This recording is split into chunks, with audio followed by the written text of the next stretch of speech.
आपको ऊर्जा यानी एनर्जी क्या होती है। ऊर्जा ऊर्जा थोड़ा समझ लीजिए, ठीक है। एनर्जी यानी कि ऊर्जा क्या है।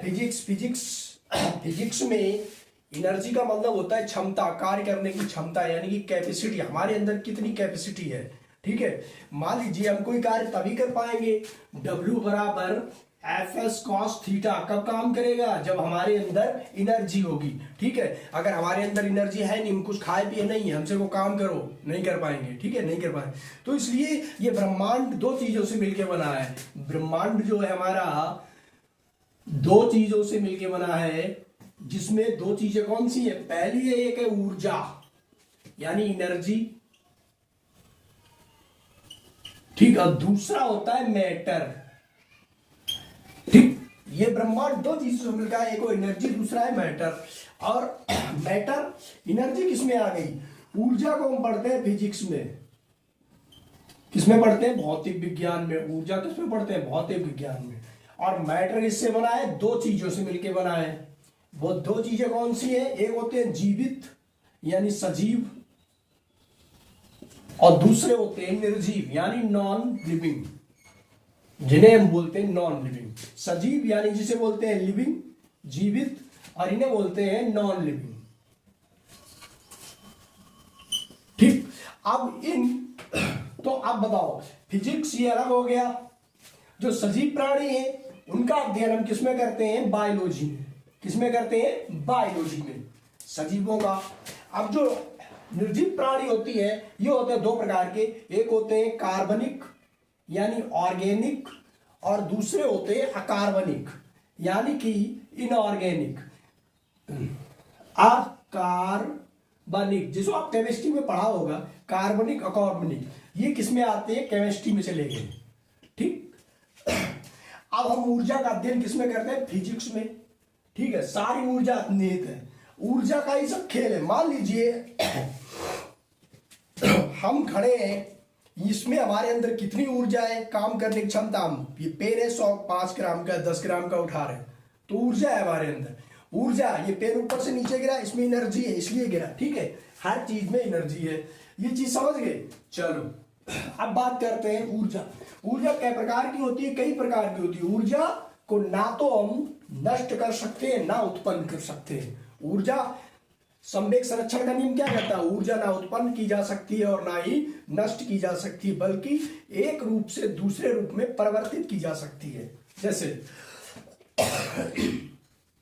हमारी ऊर्जा है, मान लीजिए मोमबत्ती है, साधारण उदाहरण है हमारी ऊर्जा परिवर्तन का, मोमबत्ती, ठीक। मोमबत्ती क्या होता है, उसमें सिर्फ रॉड पड़ी होती है, क्या हो, और ये मोम होता है। मोम क्या है, एक रासायन है, एक रसायन है, ठीक। और जब हम इसको जलाते हैं तो ये रासायनिक ऊर्जा किसमें चेंज होती है, लाइट में। किसमें यूज होती है, लाइट में, ठीक। लाइट में चेंज होती है, ठीक। ये ऊर्जा का रूपांतरण हो गया। अब ऊर्जा क्या, आइंस्टीन ने भी आपको बताई, एनर्जी E बराबर mc², यानी ऊर्जा कभी खत्म नहीं होती, एक दूसरे में सिर्फ रूपांतरित होती है। ऊर्जा के प्रकार, पहली आती है हमारी पोटेंशियल ऊर्जा, जिसे कहते हैं स्थितिज एनर्जी। कौन सी होती है, पोटेंशियल एनर्जी यानी स्थितिज ऊर्जा। पहली होती है स्थितिज ऊर्जा, यानी कि पोटेंशियल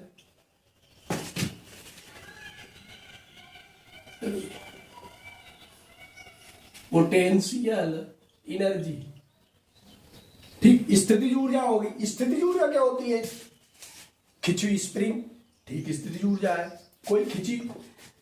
कोई तनी हुई स्प्रिंग है, उसमें क्या स्थितिज ऊर्जा है। चाबी भरी घड़ी, जो हमने काफी पढ़े हैं ये उदाहरण, चाबी भरी घड़ी या खिलौना, ये स्थितिज ऊर्जा है। स्थितिज ऊर्जा क्या होती है, पोटेंशियल एनर्जी P बराबर mgh। क्या होती है, mgh, मास, गुरुत्वाकर्षण और हाइट। अब बात आती है कि अगर कोई वस्तु ऊंचाई पर है, अगर कोई वस्तु ऊंचाई पर है तो उसमें क्या होगी, स्थितिज ऊर्जा होगी। ठीक है। उस कल हमने बताया था कि एक कुली वाला क्वेश्चन आता है कि पहले कहते हैं कि कुली खड़ा हुआ है और कोई भी वेट रखे है तो वहां पे वर्क डन 0 है, और अगर कुली किसी सीढ़ी पे चढ़ रहा है तो वहां पे वर्क डन 0 नहीं होता है, ठीक, क्योंकि वहां पे ऊंचाई, हमने बताया ऊंचाई पे क्या हो जाती है, स्थितिज ऊर्जा हो जाती है, ठीक। अब बताओ स्थितिज ऊर्जा किसमें होती है? वैसे भौतिक विज्ञान में ऊर्जा कई प्रकार की होती है, विद्युत ऊर्जा, चुंबकीय ऊर्जा, नाभिकीय ऊर्जा, हाइड्रोलिक ऊर्जा, ऐसी बहुत सारी ऊर्जा आती है, मैकेनिकल ऊर्जा। अब मान लीजिए कोई व्यक्ति कार में बैठा है, ये कार है हमारी, जो भाई ऐसी बन पाती है, आर्ट कम आती है यहाँ पे, तो इस कार में बैठे व्यक्ति में कौन सी ऊर्जा होगी, स्थितिज ऊर्जा होगी या गतिज ऊर्जा होगी, ठीक। तो क्या हुआ, हमने कहा ऊंचाई पे, जब कोई वस्तु ऊंचाई पे होती है, भले ही वो जमीन से कितनी भी ऊंचाई पे हो, जरा सी एक फुट की ऊंचाई पे हो, 6 सेंटीमीटर की ऊंचाई पे हो, लेकिन उसमें क्या होगा कि उसमें स्थितिज ऊर्जा होगी, क्या होगी, स्थितिज ऊर्जा, ठीक। अब कार में बैठे व्यक्ति में क्या होती है, स्थितिज ऊर्जा।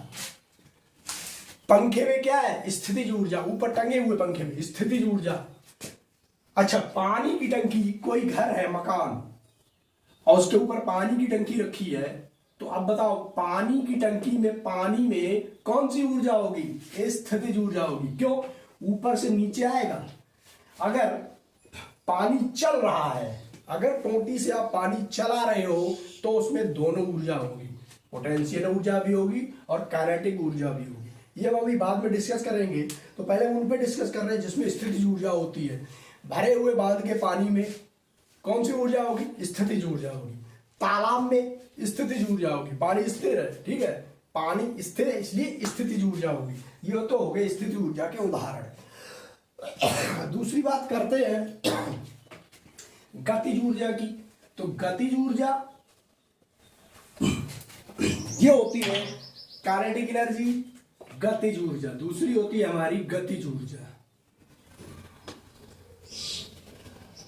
गतिज ऊर्जा इसे बोलते हैं काइनेटिक एनर्जी। ये होती है K बराबर 1/2 mv², हाफ mv², ये होगी हमारी गतिज ऊर्जा।